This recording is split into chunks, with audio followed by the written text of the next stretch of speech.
বর্তমান পেপার থেকে নেওয়া হচ্ছে। এসএফআইওর হাতে গ্রেপ্তার পৈলান গ্রুপের কর্ণধার অপূর্ব। নিয়ম ভেঙে বাজার থেকে 536 কোটি টাকার তোলা অভিযোগ কর্পোরেট বিষয়ক মন্ত্রকের অধীনস্থ সংস্থা সিরিয়াস ফ্রড ইনভেস্টিগেশন অফিসের হাতে গ্রেপ্তার হলেন বেআইনি অর্থলগ্নি সংস্থা পৈলান গ্রুপের মালিক অপূর্ব সাহা। বারবার নোটিশ পাঠানোর পরেও হাজিরা না দেওয়ায় অপূর্ববাবুকে মঙ্গলবার বেনিয়াপুকুর এলাকার বাড়ি থেকে গ্রেপ্তার করা হয়। তার বিরুদ্ধে 336 কোটি টাকা প্রতারণার অভিযোগ রয়েছে। সারদা রোজভ্যালি কাণ্ডের সময় একাধিক বেআইনি অর্থলগ্নি সংস্থার নাম উঠে আসে।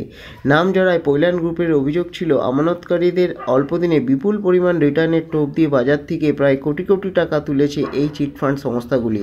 পৈলান গ্রুপের বিরুদ্ধে অভিযোগ ছিল তারা বাজার থেকে 536 কোটি টাকা তুলেছে।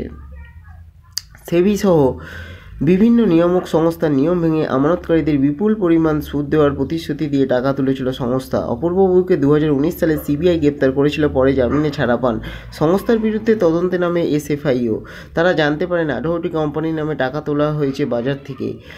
আরওসির কাছে থেকে নথি নিয়ে এসএফআইওর অফিসাররা দেখেন 2011 সালের পর থেকে কোম্পানির পরিমাণ বেড়েছে। এই সমস্ত কোম্পানিগুলিতে জমা পড়েছে আমানতকারীদের সংগৃহীত অর্থ।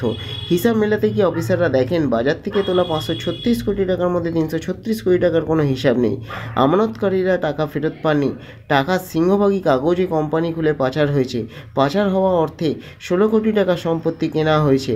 আমানতকারীদের টাকা কোথায় গিয়েছে তা জানতে অপূর্ববাবুকে নোটিশ পাঠানো হলে হাজিরা দেননি, দাবি এসএফআইওর। নমস্কার।